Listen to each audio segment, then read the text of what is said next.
Peço por gentileza que você abra comigo a sua Bíblia no Evangelho de João, capítulo 12, do versículo 44 ao 50. Se essa for a vontade do nosso Deus, se Ele não voltar até o final desse sermão, ou se Ele não me levar, nós concluiremos hoje o 12º capítulo desse Evangelho. Nós estamos num trecho onde Jesus volta a falar, depois de João fazer o seu comentário acerca da incredulidade dos religiosos no seu tempo. Com a palavra do Senhor aberta, peço a você que me acompanhe na leitura. Então Jesus disse em alta voz: quem crê em mim, não crê apenas em mim, mas naquele que me enviou. Quem me vê, vê aquele que me enviou. Eu vim ao mundo como luz, para que todo aquele que crê em mim não permaneça nas trevas.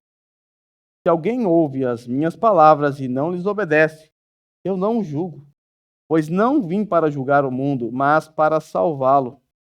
Há um juiz para quem me rejeita e não aceita as minhas palavras. A própria palavra que proferi o condenará no último dia, pois não falei por mim mesmo, mas o Pai que me enviou me ordenou o que dizer e o que falar. Sei que o seu mandamento é a vida eterna. Portanto, o que eu digo é exatamente aquilo que o Pai me mandou dizer. Pode tomar teu assento? Meus irmãos, eu preciso lembrá-los que nós estamos na Semana da Paixão. Isso significa que nós estamos na semana em que o nosso Senhor Jesus Cristo será entregue, traído por Judas Iscariotes e morto numa sexta-feira. Nós estamos numa semana tensa, uma semana conturbada e agitada tanto para os discípulos quanto para o nosso Senhor Jesus Cristo. Sem levar em conta também a agitação que estava presente na mente dos religiosos que estavam tentando de todas as formas pegar Jesus. Essa semana é tensa. Nós estamos naquilo que é conhecido como a Semana da Paixão. E essa semana começou no domingo, quando o Senhor Jesus Cristo resolveu adentrar em Jerusalém, montado num jumentinho, e naquela ocasião uma multidão, ou na verdade duas multidões que se encontraram, aclamaram Jesus como rei em Israel, em Jerusalém, a caminho do templo. Nós estamos então na véspera da Páscoa, nós estamos na semana que a morte do Senhor Jesus ocorrerá. Semana tensa, semana sombria. Logo, logo, nosso Senhor Jesus Cristo será sacrificado por nós. Logo, logo, ele será ofertado ou levado para o matadouro como uma ovelha muda. Essa semana também ela foi marcada por incredulidade. Como nós vimos no sermão passado, apesar dos inúmeros sinais miraculosos realizados por Jesus, ainda assim, os judeus não creram nele. E isso aconteceu para que se cumprisse a profecia lá do profeta Isaías, no capítulo 6, que previu a dureza dos corações desses homens, que previu a cegueira espiritual e a surdez espiritual. Tudo está dentro do controle de Deus. Tudo está correndo exatamente como o Criador quer. A ótica humana poderia nos levar a pensar: que tragédia! Jesus, você não está vendo o que vai acontecer? Você não sabe que Judas é um traidor? Ele sabe de tudo isso. Ele sabe exatamente o que vai acontecer. E ele veio exatamente para isso, para se entregar numa cruz.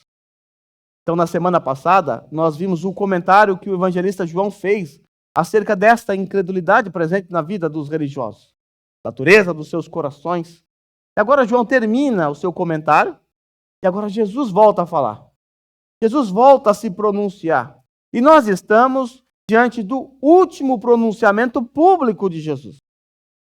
É a última vez aqui no Evangelho de João que Jesus vai falar com o público, com a multidão. Depois disso, nosso Senhor vai ficar recluso com os seus discípulos, ele vai celebrar a Páscoa com eles. E ele não mais vai falar com a multidão. Ele apenas vai dar orientações aos seus discípulos até naquela noite em que ele for traído.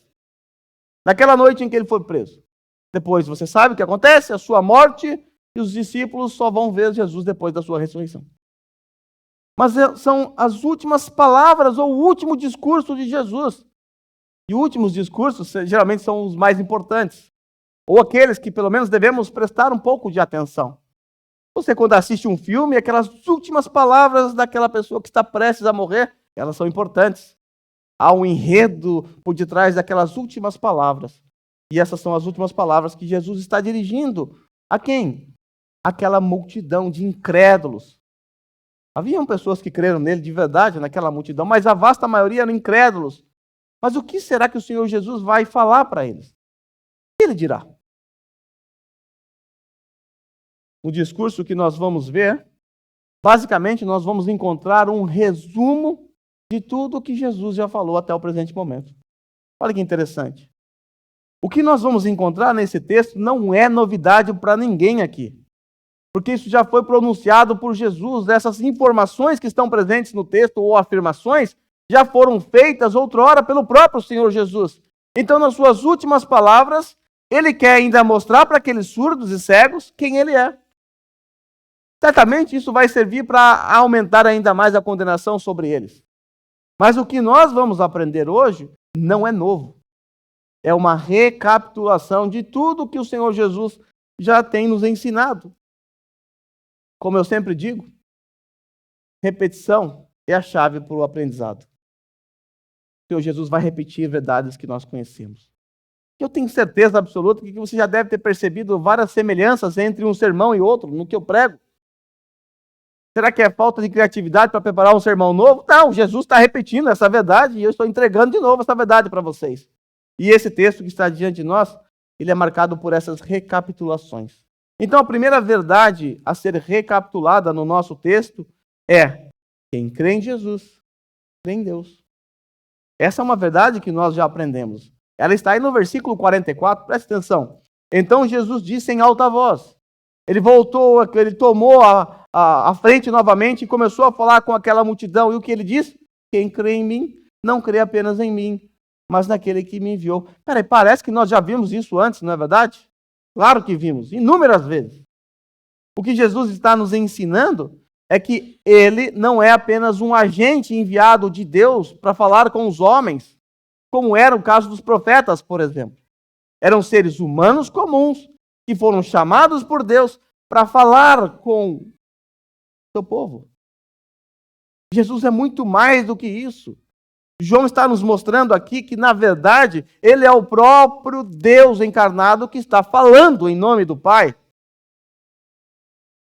Quando nós olhamos para Deuteronômio capítulo 18, do versículo 15 ao 18, nós somos informados de que Jesus era o profeta. Aquele que foi profetizado lá nesse texto, quando Moisés já está um pouco preocupado, né, que logo, logo ele vai partir. E aquela multidão lá, os judeus estão com medo de ir a Deus por conta do que eles viram anteriormente. Mas Deus acalma o coração deles e diz assim: calma, vai surgir do meio de vocês um profeta semelhante a Moisés. Desde então, os judeus passaram a esperar o Moisés que havia de vir, ou o segundo Moisés, que no caso seria Jesus. Veja aí, o Senhor, o seu Deus, levantará do meio dos seus próprios irmãos um profeta como eu. Ouçam-no, pois foi isso que pediram ao Senhor, o seu Deus, em Horebe, no dia em que se reuniram, quando disseram: não queremos ouvir a voz do Senhor, do nosso Deus, nem ver o seu grande fogo, senão morreremos. Eles estavam com medo. O Senhor me disse: eles têm razão. Levantarei do meio dos seus irmãos um profeta como você. Porei as minhas palavras na sua boca, e ele lhes dirá tudo o que eu lhes ordenar. De fato, Jesus é o cumprimento dessa profecia. Ele é, de fato, o profeta. Aquele que foi enviado para falar em nome do seu Pai, para levar a mensagem do Pai. Mas Jesus é muito mais do que um profeta. Ele é muito mais do que Isaías, Jeremias e todos os profetas que se levantaram, porque ele não é um agente de Deus enviado para falar em nome de Deus. Ele é o próprio Deus encarnado falando àquela multidão, ou aquelas pessoas. Se Jesus é Deus, e como de fato é, então quem crer nas palavras de Jesus, crê automaticamente na palavra de Deus. Essa é a lógica do texto. Essa é a mensagem que Jesus está transmitindo àquelas pessoas. Claramente a sua divindade está sendo expressa. Essa verdade, como ela é uma recapitulação, ela foi percebida, por exemplo, lá no capítulo 8, versículo 19. Então, se você voltar algumas páginas da sua Bíblia, você vai encontrar a seguinte descrição. Então lhe perguntaram para Jesus: onde está seu pai? Veja a resposta de Jesus: vocês não conhecem nem a mim, nem a meu pai. Se me conhecessem, também conheceriam meu pai. Ou seja, se vocês conhecessem a mim, vocês conheceriam meu pai. Nós percebemos aqui que há uma unidade entre o pai e o filho. Por isso, quem crê no filho, automaticamente crê em Deus. Porque Jesus é Deus. Se você virar um pouco para frente, lá no capítulo 13, versículo 20, essa mesma verdade vai ser ecoada ali. 13 e 20. Eu lhes garanto, quem receber aquele que eu enviar, estará me recebendo. E quem me recebe, recebe aquele que me enviou. Percebe que há uma fusão aqui entre as duas pessoas, o pai e o filho? De forma que quem crê no filho, crê também no pai. E é impossível crer no pai se você não crê no filho. Essa é a lógica. Então todos esses versos expressam claramente a divindade de Jesus. E não é essa a tônica do Evangelho de João? Apresentar aos seus leitores a divindade de Jesus? E João, ao olhar ou se lembrar desse discurso de Jesus, claramente ele viu a intenção de Jesus em provar a sua divindade, porque quem crê em Jesus crê também em Deus. Todos esses versos, então, expressam com clareza a divindade de Jesus. Mas no próximo versículo, isso vai ficar ainda mais claro. Veja o versículo 45. Quem me vê, vê aquele que me enviou. Está no versículo 45. Se a gente olhar lá para o capítulo 14, nós vamos perceber essa mesma verdade. Que ver a Jesus é o mesmo que ver a Deus. Veja aí. Disse Felipe ao Senhor: Senhor, mostra-nos o Pai, e isso nos basta. Então Felipe está pedindo para Jesus para ver o Pai. Isso é impossível, não é? Por quê? Porque o Pai é Espírito. Como é que vai ver o Pai? Veja a resposta de Jesus. E perceba, note a semelhança com o texto que nós estamos vendo. Jesus está afirmando no nosso texto: quem me vê, vê aquele que me enviou. Agora veja a resposta de Jesus para Felipe. Felipe, você não me conhece? Ah, Felipe, mesmo depois de eu ter estado com vocês tanto tempo, quem me vê, vê o Pai. Como pode me dizer, mostra-nos o Pai? Consegue perceber a semelhança? Eu estou tanto tempo no meio de vocês, como é que você tem coragem de pedir para ver o Pai? Porque quem vê a mim, ou quem vê o Filho, vê o Pai.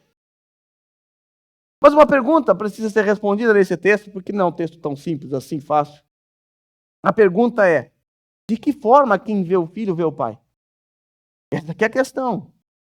O problema se dá porque Deus é Espírito, não é verdade? Deus é Espírito. Nós não podemos ver o Espírito. Como resolver esse problema? Bem, como é uma recapitulação, nós vamos recorrer ao capítulo 8, versículo 30, onde o Senhor Jesus fez uma afirmação semelhante a essa que nós estamos vendo. Jesus disse assim: eu e o Pai somos um. Você deve se lembrar disso. Nós tratamos ali, inclusive, um pouco sobre a doutrina da Trindade. Quando eu preguei sobre esse texto, eu me propus a responder a essa pergunta: o que significa o Pai e o Filho serem unos, ou uno? No que consiste essa unidade? E essa pergunta, ela é muito importante.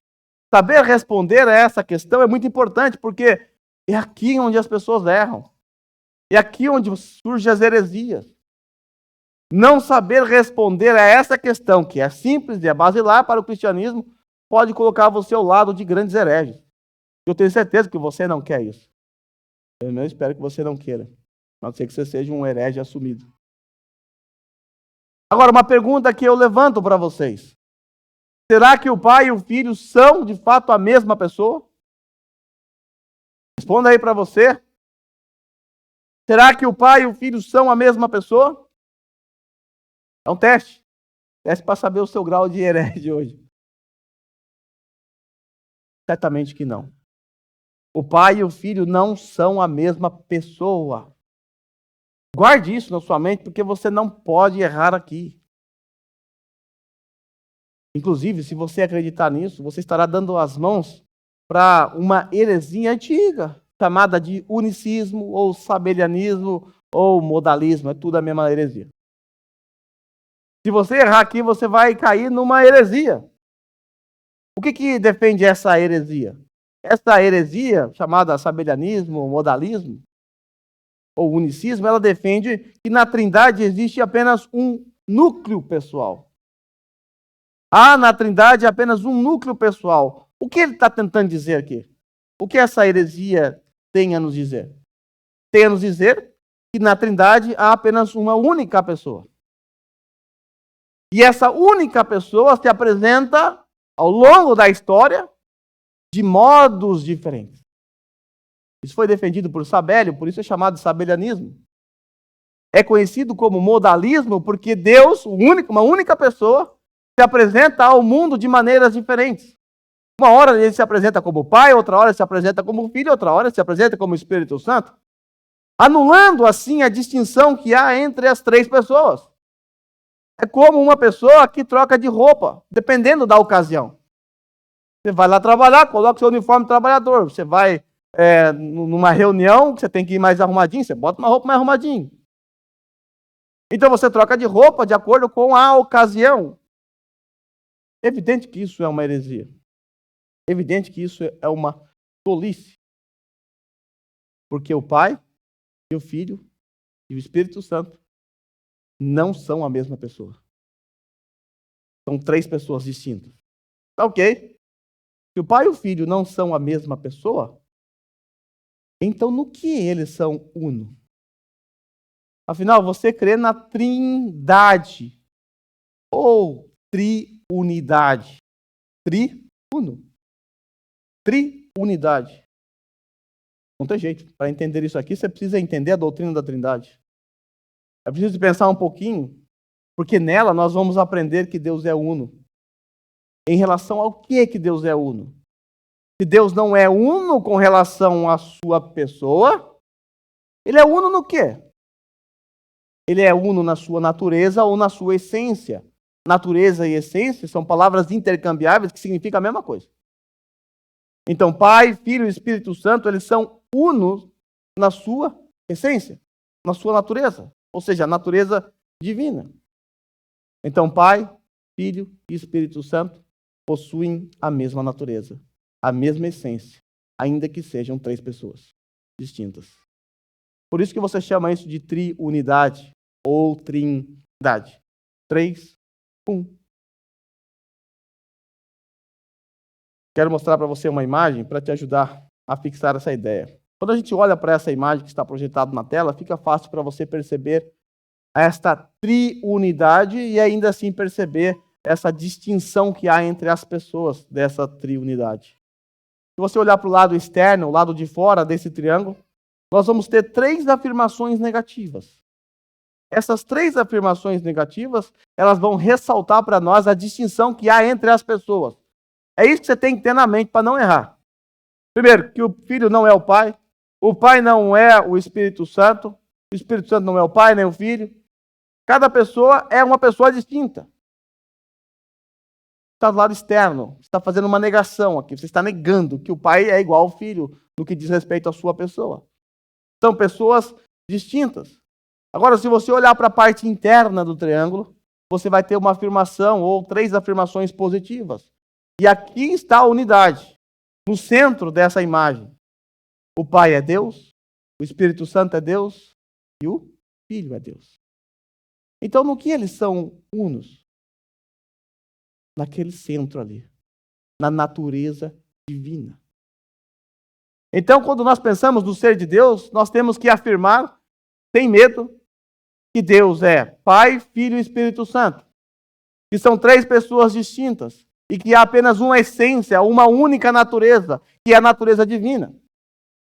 Quando nós olhamos para Jesus Cristo, nós temos que afirmar agora, depois da encarnação, que Jesus Cristo ele possui duas naturezas, a humana e a divina. Certo? Ele se encarnou, ele tomou a natureza humana e divina. Mas ainda assim, por ser um ser divino, ele permanece uno com o Pai. Ele permanece uno com o Espírito Santo. Essas afirmações, elas são simples de você gravar na sua mente. Mas é aqui que muitas pessoas erram. Eu sei que talvez isso pareça ser um pouco complicado e difícil, e de fato é mesmo. Eu não estou falando de uma bateria, não estou falando de uma guitarra, não estou falando de um ser humano. Nós estamos falando de Deus. Evidentemente que Deus não cabe na sua cachola. Evidentemente que não se explica racionalmente quem Deus é. Isso acontece por quê? Por causa de uma doutrina chamada incompreensibilidade de Deus. Quando você estuda teologia, você vai se deparar com essa doutrina. É impossível entender Deus racionalmente. A conta não fecha. E aí muitas pessoas, principalmente os racionalistas, por tentarem explicar Deus com a razão, acabaram tendo que negar a Trindade. Porque racionalmente você não explica. É impossível. Mas o que eu quero que vocês tenham em mente é que a afirmação que Jesus fez no texto e a resposta que ele deu para Filipe, ela é importante. Quem me vê, vê o Pai. Quem me vê, vê o Pai. Por conta do quê? Por conta da unidade. Da unidade que há naquele núcleo central. Agora vamos pensar um pouquinho sobre como é que nós podemos entender Deus no que diz respeito à racionalidade. Deixa eu voltar a esse ponto. Tentar entender Deus de forma racional é como pedir para que uma formiga entenda sobre programação de computador. Evidentemente que a formiga é um ser muito inferior comparado com o complexo sistema que está por detrás de uma programação ou de um computador. E a distância entre nós e Deus é muito maior do que a distância que há entre uma formiga e um computador. Então é impossível entender Deus racionalmente. Mas apesar dessa incompreensibilidade, apesar disso, nós não podemos usar isso como desculpa e dizer que nós não podemos entender o mínimo, o básico sobre Deus. Afinal, Deus não dá para entender mesmo. O senhor falou lá no domingo que existe essa tal da incompreensibilidade de Deus. Há verdades e afirmações que eu e você não podemos. Verdades negar ou afirmações contraditórias ou erradas afirmar. Do contrário disso, nós nos colocaremos ao lado de muitos hereges. Sendo assim, deixa eu dar uma definição muito simples para vocês sobre a Trindade. E eu peço a você que, se você quiser anotar, anote e tire foto, mas guarde isso na sua mente para que você não erre na sua oração. Eu já vi orações aqui de pessoas confundindo as pessoas por não entender isso. Isso é importante. Então, deixa eu dar aqui uma informação para vocês sobre a Trindade, uma definição. Eu gosto muito de definições. Trindade. Talvez você está pensando assim, eu li toda a minha Bíblia, eu não encontrei sequer uma vez a palavra Trindade na Bíblia. É verdade, você não vai encontrar. Você não vai encontrar. Aliás, você não vai encontrar a palavra Bíblia na sua Bíblia. Você vai encontrar na capa só. Eu lembro que uma vez estava trabalhando, já contei isso para vocês aqui, e encostou um testemunho de Jeová em mim, desceu da sua empilhadeira, veio até mim e falou assim, a palavra Trindade está na Bíblia?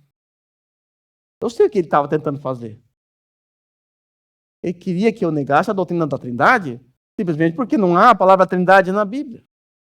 Então eu me virei para ele, larguei meu serviço ali no canto, olhei para ele assim, existe a palavra corpo governante na Bíblia? Que é o que ele acredita, também não está na Bíblia. Aí ele fez assim e foi embora. Então a palavra Trindade ela não está na Bíblia, mas no conceito, a doutrina, ela está presente na Bíblia. Então vamos lá a essa definição. Primeiro, Deus existe eternamente como três pessoas, Pai, Filho e Espírito Santo. Preste atenção. Deus existe eternamente. Aqui já remove a ideia de que Jesus em algum momento da história foi criado. Remove a ideia de que Jesus era um anjo, como creem as testemunhas de Jeová. Remove qualquer ideia herética dos gnósticos. Jesus, ou Deus, existe eternamente.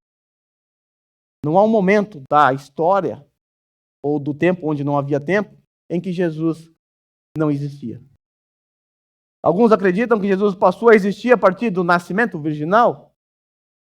Eu acreditava assim quando eu era criança. Mas Deus existe eternamente como três pessoas. Quem que existe eternamente? Pai, Filho e Espírito Santo. Agora veja a segunda parte dessa afirmação. E cada pessoa é plenamente Deus. Cada pessoa é plenamente Deus. O Pai, o Filho e o Espírito Santo, cada pessoa é plenamente Deus. Plenamente, essa palavra é importante.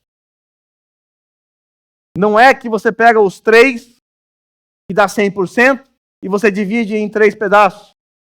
O filho 33,33%, o filho 33,33% e assim por diante. Não é isso. Pai, Filho e Espírito Santo são plenamente divinos. E aí então você buga. Então existe 3 deuses? Espera lá. Nós não somos triteístas. Nós cremos num único Deus. Só existe um único Deus. Porque existe quantas essências ou natureza? 3 ou uma? 3 pessoas e uma essência, uma natureza. Por isso, nós cremos no monoteísmo. Só existe um Deus. Veja aí o resumo trinitariano para vocês, para reforçar. Primeiro, Deus é Pai, Filho e Espírito Santo. Essa é uma maneira muito basilar, eu tenho dito isso aqui inúmeras vezes. Uma maneira basilar de você responder a pergunta: quem é Deus? O mais básico possível é dizer: é Pai, Filho e Espírito Santo. Com isso você já se livra de um monte de heresia. Como a gente viu, o Pai não é o Filho não é o Pai, no que diz respeito à sua pessoa, mas há uma unidade na sua essência, na sua natureza. Mas afirme essa distinção que há entre as pessoas. Quando nós olhamos para João capítulo 1, versículo 1, no princípio era aquele que é a palavra. Está falando de Jesus. Ele estava com Deus. Ele era Deus. Veja só, há uma distinção quanto às pessoas. Jesus está sendo apresentado como Deus. E ele é colocado lá no princípio. Ele está com quem? Com Deus. Ele está consigo mesmo? Lógico que estava com outras pessoas da Trindade. Nós percebemos em orações de Jesus, como a de João 17, lá no 24. Jesus fala a Deus Pai, assim: minha glória que me conferiste porque me amaste antes da fundação do mundo. Ele está orando a quem? A si mesmo? Os unicistas acreditam que Jesus era meio pirado. Ele falava consigo mesmo. Mas a Bíblia nos mostra que, na verdade, há uma distinção entre essas pessoas. Jesus diz lá em João 14, 26, que o Consolador, o Espírito Santo, seria enviado pelo Pai. Veja, há uma distinção. Jesus orando para que o Espírito Santo seja enviado pelo Pai. As 3 pessoas estão aqui juntas. E o Espírito Santo tem um papel importante, ele intercede por nós. Então guarde, Deus é Pai, Filho e Espírito Santo, são 3 pessoas distintas. E, em segundo lugar, cada pessoa é plenamente divina. E há somente um Deus. Há uma unicidade. Eles são unos em sua essência e natureza. Por que nós estamos estudando tudo isso aqui? Parece estar fora do propósito do sermão, não é verdade? Nós estamos estudando tudo isso para entender o versículo 45. Nós estamos cavando o versículo 45 que diz: quem me vê, vê aquele que me enviou. Como eu vou entender essa afirmação de Jesus se eu não acreditar na doutrina da Trindade? Eu vou ter que inventar alguma coisa aqui. Vou ter que fazer um malabarismo aqui. Mas o texto diz que aquele que vê Jesus, vê o Pai. E eu preciso mostrar para vocês a distinção que há entre essas pessoas, em primeiro lugar, e a unidade. Porque de que forma quem vê Jesus vê o Pai? Para que você não confunda as pessoas. Quando nós chegamos no versículo 46, nós recebemos uma outra informação que também já está batida no Evangelho de João. Jesus vai nos dizer que crer nele nos livra das trevas. Veja o versículo 46. Eu vim ao mundo como luz, para que todo aquele que crê em mim não permaneça nas trevas. Jesus aqui mais uma vez volta a se apresentar como a luz. Ele já fez isso inúmeras vezes. O evangelista João, lá no primeiro capítulo, versículo 4, diz: nele estava a vida. E esta era a luz dos homens. João já tinha apresentado lá no começo, no prólogo, Jesus como a luz. E ele diz que essa luz é aquela que brilha nas trevas e as trevas não podem derrotá-la. Também em João capítulo 3, versículo 19, após aquela conversa de Jesus com Nicodemos, este é o julgamento. A luz veio ao mundo. Os homens amaram as trevas e não a luz, porque as suas obras eram más. Recentemente, capítulo 8, versículo 12, Jesus disse: eu sou a luz do mundo. Aquele que me segue não andará em trevas, mas terá a luz da vida. Veja, é um assunto bem batido no Evangelho de João. E agora Jesus, fazendo esse resumo, no seu último pronunciamento público, ele volta mais uma vez a se apresentar aqueles que estavam cegos como a luz do mundo. Como você pode perceber no contexto imediato dessa passagem, nós estudamos isso na semana passada, os religiosos não haviam crido em Jesus, mesmo apesar de todos os sinais miraculosos. Porque estavam nas trevas. Porque estavam nessa condição sombria. Por essa razão não podiam de maneira nenhuma crer, acreditar em Jesus Cristo. Mesmo depois de terem visto tantos e tantos sinais miraculosos. Mesmo depois de terem ouvido os profundos discursos de Jesus, ainda assim preferiram continuar nas trevas. Porque eles odiavam a luz. E talvez há pessoas aqui hoje que se encontram nessa mesma condição daqueles religiosos dos dias de Jesus. Pessoas que estão ouvindo, aprendendo, recebendo informações sobre Jesus. Nós estamos aqui hoje no 50º sermão dentro desse evangelho. Ou seja, eu tenho certeza absoluta que se você prestou bastante atenção, você aprendeu inúmeras informações sobre Jesus e o seu conhecimento aumentou. Então pode ser que haja pessoas aqui hoje que têm até um conhecimento refinado acerca de Jesus. Sabe das suas histórias, lembra dos seus discursos. Afinal, foram 50 sermões.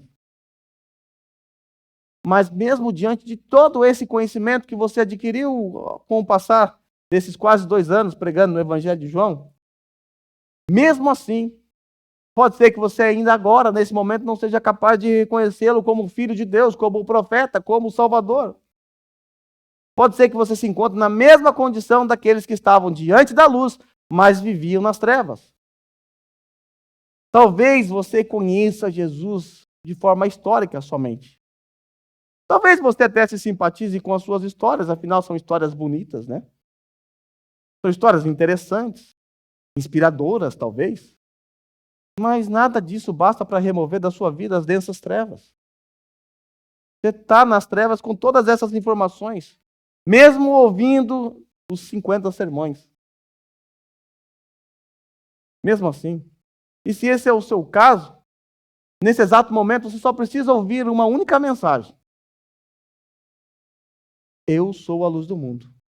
Aquele que me segue não andará em trevas, mas terá a luz da vida.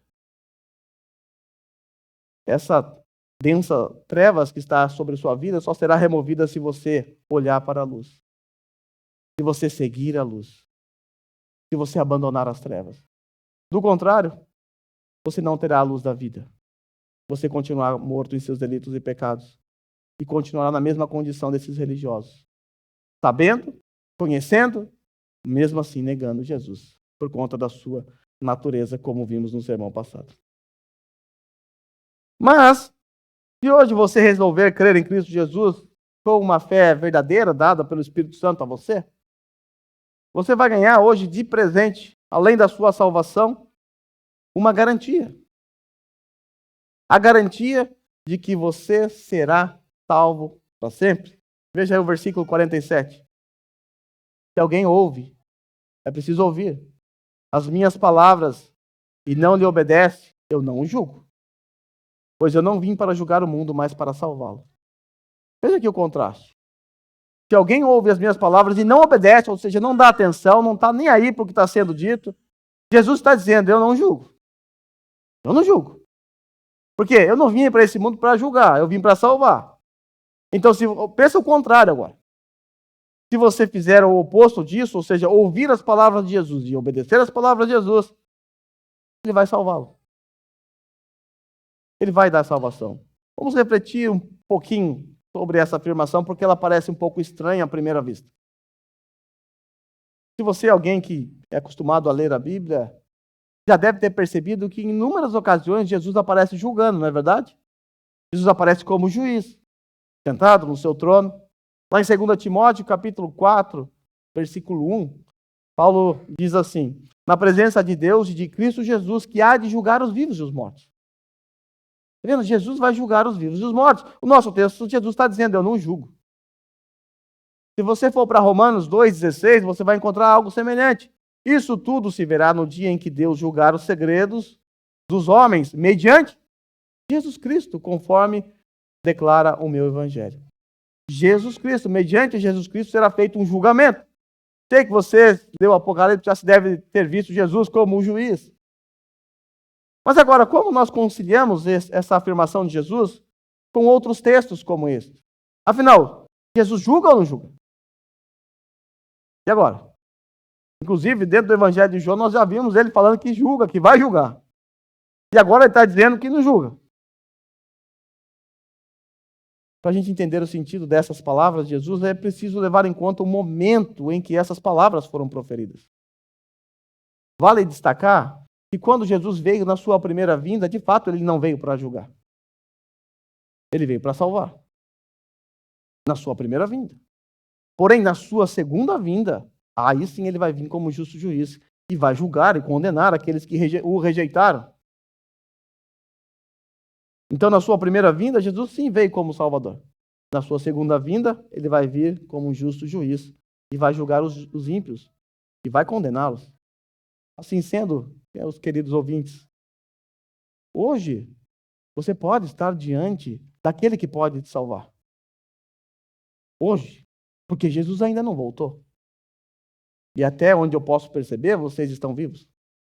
Mas se vocês rejeitarem Jesus Cristo, ele vai julgar vocês de acordo com as suas más obras. E ele não terá misericórdia. Eu costumo dizer que ele veio como um cordeiro manso na sua primeira vinda. Mas na sua segunda vinda, ele vai vir como um leão feroz. E ele vai arrasar com você. Ele vai te destruir. Porque é isso que você merece por rejeitá-lo. É isso que eu merecia por tê-lo rejeitado a minha vida toda. Mas pelo Espírito Santo, pela graça de Deus, somente pela graça, eu fui tocado pelo Espírito Santo e criei você também. Então ele não vai me julgar. E ele não vai te julgar. Mas se você escolher permanecer nas trevas, sabe o que vai acontecer? Um dia você estará diante do justo juiz. E você vai ter que prestar contas da sua rejeição para com o Filho de Deus. Talvez você até pense que você não vai passar por um juízo assim, porque você se acha um bom homem, uma boa pessoa, alguém que faz coisas boas, alguém que merece alguma coisa de bom de Deus. Isso é natural dos seres humanos. No caminho, vindo para cá, eu vim conversando com o John, e eu perguntei para ele o que eu preciso fazer para ser salvo, ele me mostrou um monte de boas obras. Arminiano. Ele apresentou um monte de boas obras. Mas é isso que as pessoas creem. Porque a maioria das pessoas busca uma salvação por meio das suas próprias obras. Elas querem fazer alguma coisa, querem mostrar que merece. Mas quando nós olhamos para a palavra de Deus, nós descobrimos que não existe obra sequer suficiente para salvar um ser humano. Se existisse, Deus não enviaria Jesus, ele só diria, só cumpra aí essas regras aí, façam as boas obras e está tudo beleza. Nem preciso matar meu filho. Na verdade, todas as nossas, entre aspas, boas obras são imundas diante de Deus. Fede. É podre.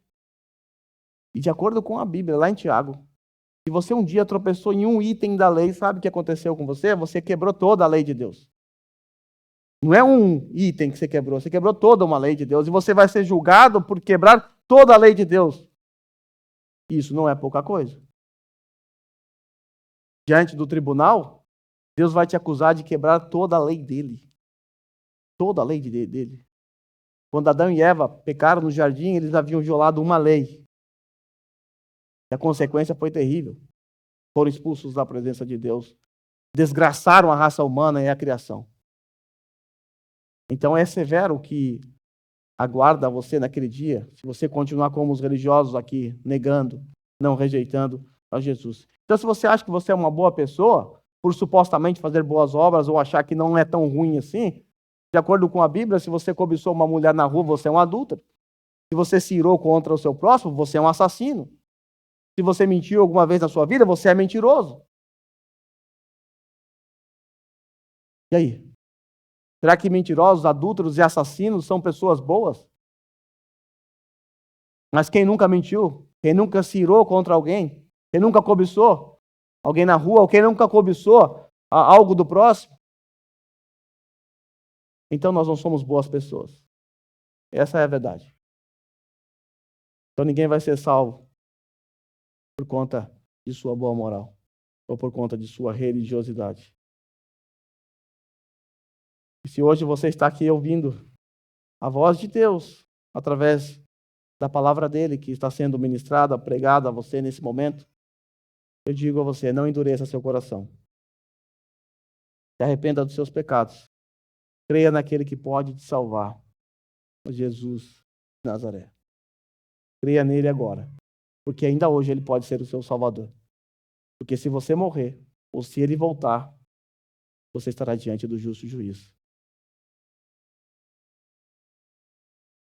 Se você rejeitar a palavra de Deus que está sendo pregada, Jesus vai nos dizer no próximo versículo que a própria palavra dele, lá no dia do julgamento, vai se levantar contra você para te julgar. Veja aí. Jesus, após dizer que eu não julgo, porque eu vim para salvar, agora ele vai dizer assim, há um juiz para quem me rejeita. Existe um juiz para quem me rejeita. Quem é esse juiz? Veja aí. Há um juiz para aquele que me rejeita e não aceita as minhas palavras. Quem é esse juiz? Fala logo. A própria palavra que proferi o condenará no último dia. A própria palavra vai condenar você no último dia. Porque ela será posta diante de você como um espelho e ela vai revelar exatamente aquilo ou quem você é. Está fazendo muito eco aqui? Vocês estão ouvindo o eco? Então, dá para cortar esse eco? Cadê o Candião? Minha frente. Tá, obrigado. É duro me ouvir. Então Jesus está dizendo que a própria palavra condenará esse que negar a Jesus no último dia. Jesus está dizendo isso, exatamente isso. Se você rejeitar a minha mensagem, ou se você que está aqui hoje continuar rejeitando essa mensagem, essa própria palavra, ou a palavra de Deus, vai se levantar contra você no último dia, e vai ter um juiz que vai te condenar. Porque rejeitar a palavra de Jesus é rejeitar a Deus. Essa é a lógica. Essa é a lógica do texto. Nós podemos perceber isso no versículo seguinte, versículo 49, que vai dizer que quem ouve a Jesus, ouve o Pai. Como é que nós ouvimos a Jesus? Não é através da palavra de Deus registrada? Aqueles homens ouviram com seus ouvidos, ouviram a voz de Jesus. Hoje nós não ouvimos a voz de Jesus dessa forma, mas nós temos a palavra de Deus revelada. Então veja o versículo 49.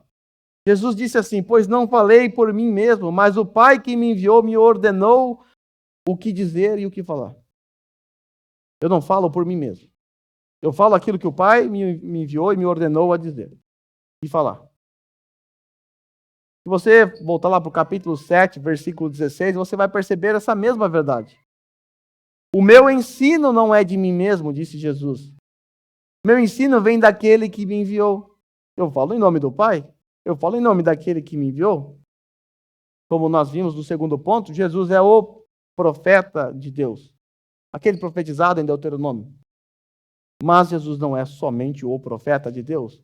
Ele é o próprio Deus falando. Ele é o próprio Deus encarnado. Essa verdade de que aqueles homens ouviram o próprio Jesus falando torna ainda mais terrível a sentença condenatória contra eles. Eles ouviram e viram Deus andando lá na Galileia, lá na Judéia. Escutaram o próprio Deus falando com eles, afinal era o Deus encarnado. E ainda assim eles rejeitaram. Quanto severa condenação haverá para eles? Quanto rigor haverá para eles?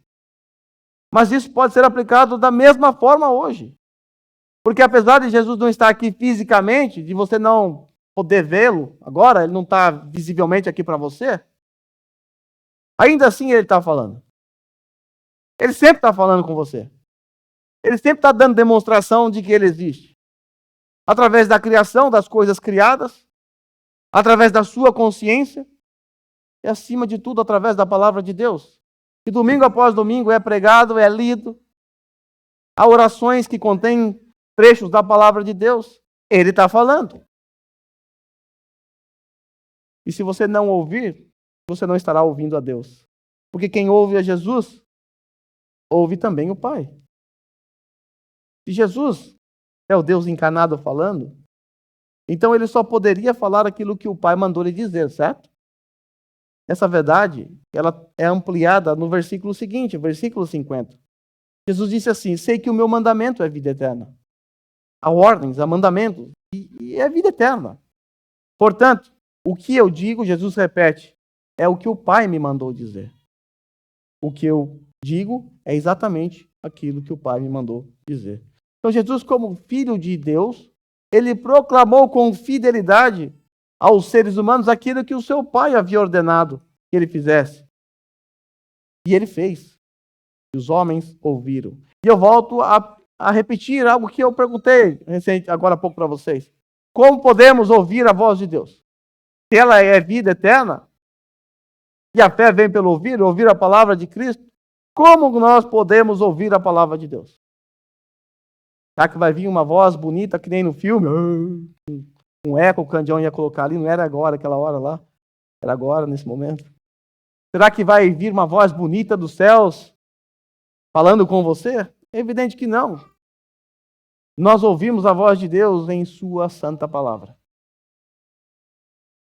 Eu estava explicando para o John no caminho que Deus não precisa mais enviar profetas. Deus não precisa mais se manifestar por uma teofania ou de forma visível para as pessoas, para falar com as pessoas. Porque hoje nós temos toda a palavra de Deus revelada e ela é suficiente para nós. Nós não precisamos de mais nada, porque é ela que nos confere a vida eterna. Afinal, a fé vem pelo ouvir aquilo que está registrado aqui sobre o nosso Senhor. Jesus então está do lado do Pai, nesse exato momento. Não podemos vê-lo, mas ele deixou a sua palavra revelada. E é nela que você encontra palavras de vida. Bem, meus irmãos, hoje nós vimos mais uma demonstração da autoconsciência que Jesus tinha acerca de si. Ele sabia exatamente quem ele era. Nosso texto mostra isso, porque ele afirma aqui no texto a sua divindade com uma certa clareza. Ele afirmou que quem crê nele, crê em Deus. Ele afirmou que vê-lo é o mesmo que ver a Deus. Ele disse que somente ele pode nos livrar das trevas, algo que somente Deus pode fazer. Ele nos disse que somente ele pode nos garantir a salvação e que quem não crê nele está condenado. Algo que somente Deus pode fazer, condenar e salvar. Também nós aprendemos que quem ouve a Jesus, ouve o Pai. E quem crê em suas palavras, crê também em Deus. Você consegue perceber a ênfase que João dá na divindade de Jesus? Essa é a tônica do seu evangelho. Eu sempre repito o capítulo 20, versículo 30 e 31. Jesus realizou na presença dos seus discípulos muitos outros sinais miraculosos. O que ele apresenta ali? Mas estes foram escritos para que vocês creiam que Jesus é o Cristo, o Filho de Deus. Ele quer mostrar para os seus leitores e para nós que aquele que é o Cristo é também o Filho de Deus, é divino. É importante crer na divindade de Jesus. Eu estou batendo nessa tecla porque existem muitas seitas que não aceitam a divindade de Jesus. Existe até mesmo alguns que se chamam de protestantes que não creem na divindade de Jesus. Como, por exemplo, a CCB. Que negam. Mas por que crer nessa doutrina é tão importante assim? Por que eu estou gastando tanto tempo falando disso? Primeiro, porque eu não quero que vocês errem. Mas existe uma razão que eu quero apresentar a vocês. Por que crer na divindade de Jesus é tão importante assim? Primeiro, eu vou ficar só nesse ponto aqui mesmo, não vou ter segundo não. Se Jesus não é Deus, então não há salvação para nós. Se Jesus é meramente um homem, e só isso, sinto muito, estamos perdidos. Tentar e esperar o juízo chegar. Se Jesus é um anjo, como afirmam as testemunhas de Jeová, tem chance. Não há salvação. Não há esperança. É preciso que Jesus seja tanto humano quanto divino para que a salvação fosse possível. Do contrário, não haveria salvação. Se ele fosse um anjo, ele não serviria. Por quê? Porque a sua missão aqui na terra foi nos representar. Vale lembrar que ele é o que a gente chama de cabeça federal ou representante. Ele representa aqueles que creram nele. E como nosso representante, o que ele teve que fazer no nosso lugar? Aquilo que nós não pudemos fazer. Aquilo que eu não consegui fazer, jamais, nunca consegui fazer. E você também não. E nunca vai conseguir. A obediência perfeita da lei, é isso que nós deveríamos fazer. Ninguém fez isso. Ninguém vai fazer. E por não fazer isso, merecemos a condenação. Mas é preciso obedecer à lei de Deus, não é verdade? E não houve um minuto da história em que Deus apareceu e falou assim, tá bom, gente, cansei de dar a lei para vocês, vocês não obedecem mesmo, que é o seguinte, eu vou cancelar isso aqui, agora é graça, hein? Isso não existe. A lei de Deus é perene. E Deus nunca deixou de exigir a obediência perfeita. E agora nós temos um problema. Eu acabei de dizer para você que nós não cumprimos, e eu não cumpro toda a lei de Deus. E se eu tropeço em um item, eu quebro toda a lei de Deus, então estou lascado. E você também tá. A menos que Jesus seja um homem como eu e você. Da mesma natureza, da mesma essência. E ele é. O Verbo se fez carne e habitou entre nós. Então, quando Jesus veio a esse mundo como um homem, ele estava nos substituindo. Ele estava fazendo aquilo que eu não fui capaz de fazer, você também não, obediência, obedecer à lei de Deus. E Jesus obedeceu ou não obedeceu à lei de Deus perfeitamente? Claro que sim. Ele não veio cancelar a lei, ele veio cumpri-la. E ele fez até o fim. De forma que agora, aqueles que creram em Cristo, que ouviram a sua mensagem, se tornaram filhos de Deus também, esses podem tranquilamente entrar na presença de Deus a qualquer momento. Pode ser chamado de filho de Deus. Esse pode ficar tranquilo que não vai ser condenado. Porque Deus, quando olha para esses que creram em Jesus, eles enxergam alguém perfeito. Eu que sou podre, pecador, miserável, desgraçado, quando eu oro diante de Deus, Ele não me vê mais. Porque Ele vê Jesus Cristo perfeito, santo, justo. Ele vê Jesus na minha frente. E é por causa de Jesus que eu posso me achegar a Deus, e você também. Porque eu tenho um substituto perfeito. Essa doutrina é tão antiga, que Gregório de Nissa, lá no quarto século, chegou a afirmar que aquilo que não é assumido pelo Verbo não pode ser redimido. Então ele teve que assumir aquilo que eu sou para redimir aquilo que eu era. Um condenado.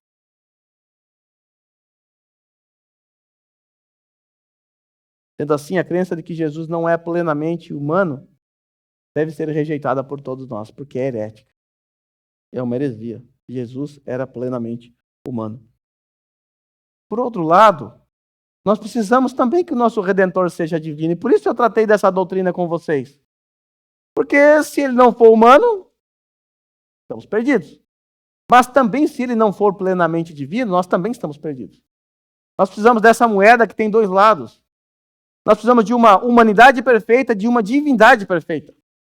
Um Deus menor, como ensina os testemunhos de Jeová, também não serve. Eu preciso de uma divindade perfeita, de uma humanidade perfeita. Então eu preciso que Jesus seja divino. Porque senão não há salvação. E eu digo isso por conta do preço do nosso pecado.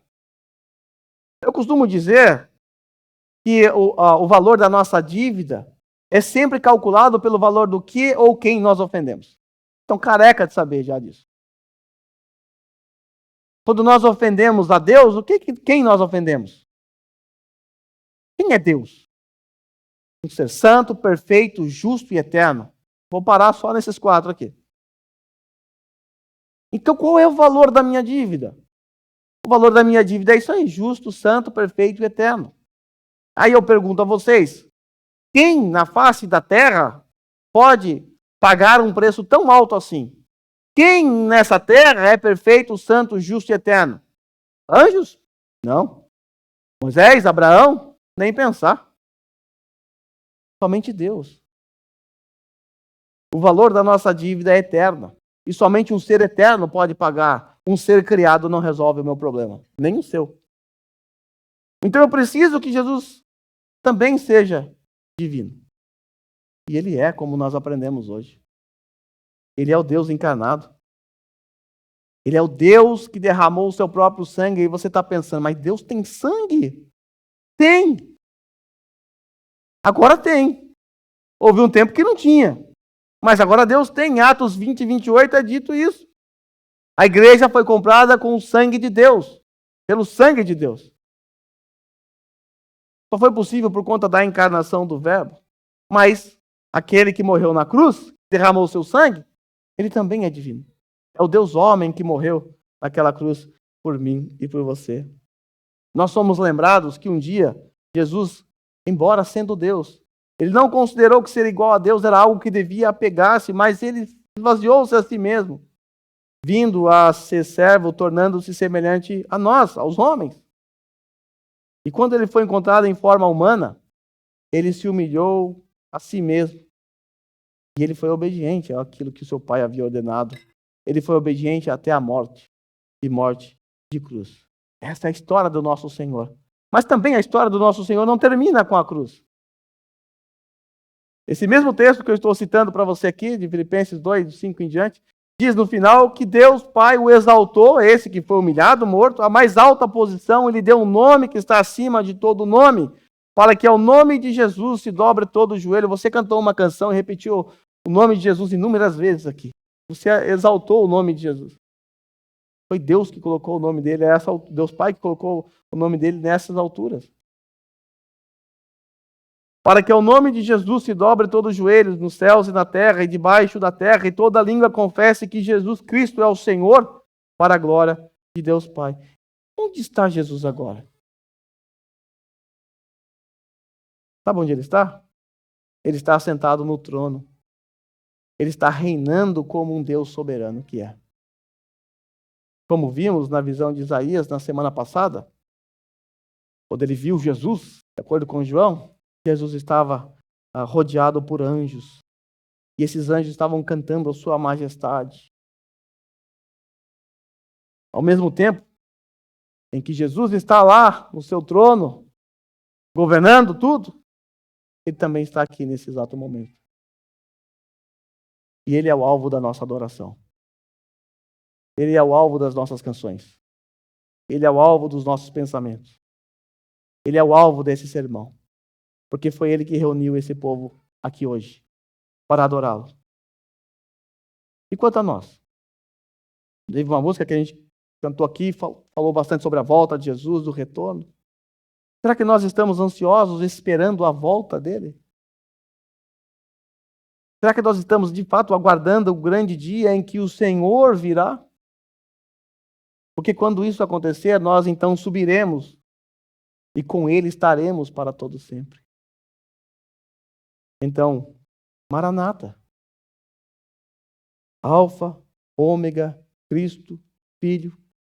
Então vem. Então vem, Senhor Jesus. Sei que você se lembrou de uma canção nesse momento. E eu desejo do fundo do coração, e tanto com relação a mim quanto a vocês, que essa canção seja de fato uma expressão daquilo que nós pensamos sobre Jesus. E daquilo que nós esperamos de Jesus. O que nós esperamos de Jesus? Que ele volte. Que ele volte. Então eu quero convocar vocês nesse momento a ficar em pé para cantarmos ao Senhor o trecho, ou cantar essa canção que foi a parte final aqui do meu sermão.